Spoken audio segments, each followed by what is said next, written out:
नमस्कार, मैं संजना और आप सभी देख रहे हैं AIN न्यूज़ वन। आज हमारे साथ हैं आचार्य मोहनलाल गौड़। सनातन संस्कृति पर इन्होंने काफ़ी रिसर्च की है, काफ़ी पढ़ा है। आप महर्षि महेश योगी के शिष्य भी रह चुके हैं। हिंदूवादी संगठनों में बड़े पदों पर कार्य किया है। एक हम भी अपने पास से बता देते हैं, इन्होंने अपना पूरा जीवन हिंदुत्व, हिंदू और सनातन संस्कृति के लिए समर्पित किया है। इसके साथ साथ निस्वार्थ भाव से बहुत से लोगों की समय समय पर मदद भी की है। नमस्कार आचार्य जी, आपका बहुत बहुत स्वागत है हमारे चैनल AIN न्यूज़ वन में। आचार्य जी, हम जानना चाहते हैं कि ये जो आजकल होड़ लगी हुई है नेताओं में, बड़े बड़े विधायकों में, देश में आज से पहले भी काफ़ी बार चुनाव हुए हैं।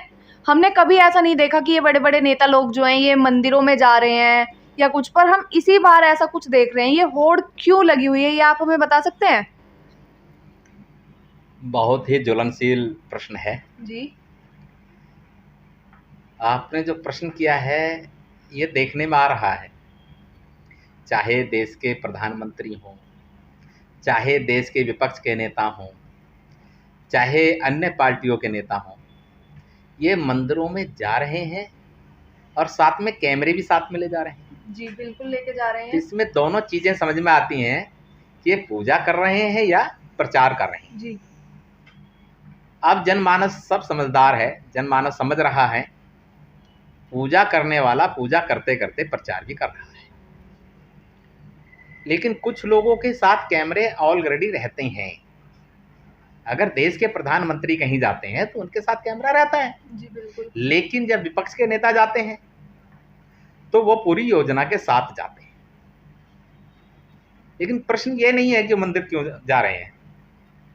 मंदिर जाना हर सनातन में जन्म लेने वाले व्यक्ति का कर्तव्य है कि मंदिर जाए, भगवान की पूजा करें। लेकिन प्रश्न यह है कि पहले क्यों नहीं जाते थे। जी आज नया दौर थोड़ी हो गया है। लेकिन हमारे ध्यान में आता है, हमारे देश भारतवर्ष में हम लोगों ने गुलामी सही है, मुगलों का आक्रमण सहा है, अंग्रेजों का प्रभाव सहा है। लगभग 1200 साल, लोग कहते हैं कि भाई 800 साल करीब मुगलों का शासन। इसी में शासन नहीं कहूंगा, मैं कहूंगा लगातार संघर्ष, और 200 साल अंग्रेजों का संघर्ष। हिंदू समाज सदैव संघर्ष में रहा। हमारे संत लोग अपनी पूजा पाठ में कंदराओं में, गुफाओं में जाकर अपनी पूजा पाठ करते रहे। लेकिन सारा हिंदू समाज, सारा सनातन समाज संघर्ष के कारण सदैव पूजा से विमुक्त होता रहा और अपनी अस्मिता के लिए, अपनी बहु बेटी की चिंता के लिए, अपने समाज की चिंता के लिए सदैव संघर्ष करता रहा। इन आताताइयों से बचने की योजनाएं बनाता रहा। जी जी। और इसी बीच में 1947 में तथाकथित देश उपनिवेश से आजाद हुआ। हमारे देश के नेताओं को कमांड मिली। उस समय वोट बैंक के नाम पर कुछ मुस्लिम लोगों को यहां रखा गया। तो सभी नेताओं के ध्यान में आता था कि सबसे बड़ा समूह मुस्लिम है या जातिगत है। तो लोग जातिगत और धार्मिक आधार पर वोट बैंक का समूह बनाते रहे। हम लोगों ने पिछले दिनों देखा होगा, 2014 से पहले हर स्थान पर इफ्तार पार्टियां दी जाती थी, चाहे वो राजनीतिक मंच हो, चाहे वो जिलाधिकारियों के मंच हो, चाहे वो राजनेताओं के बड़े बड़े ऑफिस। लेकिन 2014 के बाद एक ऐसा प्रभाव सा आया है, मैं तो कहता हूं इसमें संघ का बहुत बड़ा योगदान है। संघ ने सदैव, जिसको हम लोग RSS कहते हैं, उसने सदैव हिंदुत्व की कमांड, जो भारत के नागरिक थे, छोटे बच्चे थे, उनको शाखा में लाकर केवल एक चीज सिखाई कि तुम हिंदू हो, तुम्हारी भाषा हिंदी है और तुम हिंदुस्तान के मालिक हो। ये हिंदुस्तान तुम्हारा घर है। और धीरे धीरे भाव स्वयंसेवक के मन में आ गया।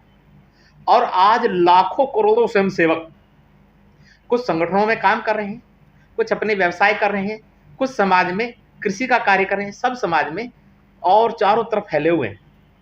उनके दिमाग में जब एक भाव आ गया, मैं हिंदू, ये हिंदुस्तान और मेरी भाषा सबसे प्यार करने वाली है। ऐसे ही हमारे सनातन के लोग कहते हैं कि भारत में रहने वाला कोई भी, उसकी पूजा पद्धति कुछ भी होगी, लेकिन उसके पूर्वज हिंदू हैं। जब हम सबके पूर्वज हिंदू हैं तो इस नाते हमारी पूजा पद्धति इस समय कुछ होगी, लेकिन हम सब हिंदू हैं। इसी कारण से आज हिंदू समाज वोट बैंक के रूप में भी परिवर्तित होता दिख रहा है।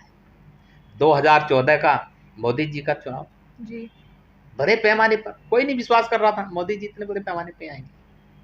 अभी पिछले दिनों उत्तर प्रदेश का चुनाव, योगी जी का पहला चुनाव, हाँ जी, उत्तर प्रदेश की जनता ये मानती थी कि यहाँ पर एक बार सपा आएगी, एक बार बसपा आएगी, इसके अलावा भाजपा का कोई रोल नहीं है। हाँ जी, बिल्कुल। लेकिन राजनीति का ध्यान करते करते लोग भूल गए कि समाज का जनमानस हिंदुत्व की पटाखा लेके खड़ा हो गया है। हाँ जी, आज हर व्यक्ति एक दूसरे को भारत माता का पुत्र के नाते आपस में भाई बहन कह रहा है, और जब हम भारत माता के पुत्र कहते हैं तो हम सब लोग आपस में भाई बहन हो जाते हैं, और उन भाई बहनों का जो परिवार वोट बैंक के रूप में खड़ा होता है तो मोदी जी प्रधानमंत्री बन जाते हैं, योगी जी मुख्यमंत्री बन जाते हैं। जी, ये और एक बार बन गए, चलो लोगों ने माना गलती से बन गए होंगे। हाँ जी, अभी जो चुनाव हुए पिछले दिन उत्तर प्रदेश में, उसमें दोबारा उत्तर प्रदेश में योगी जी का चुना जाना ये सभी नेताओं के दिमाग में घर कर गया कि अब हमें भी हिंदुत्व की राह पे चलना पड़ेगा, हमें भी माला जपनी पड़ेगी, हमें भी सफेद कोपिन पहनना पड़ेगा,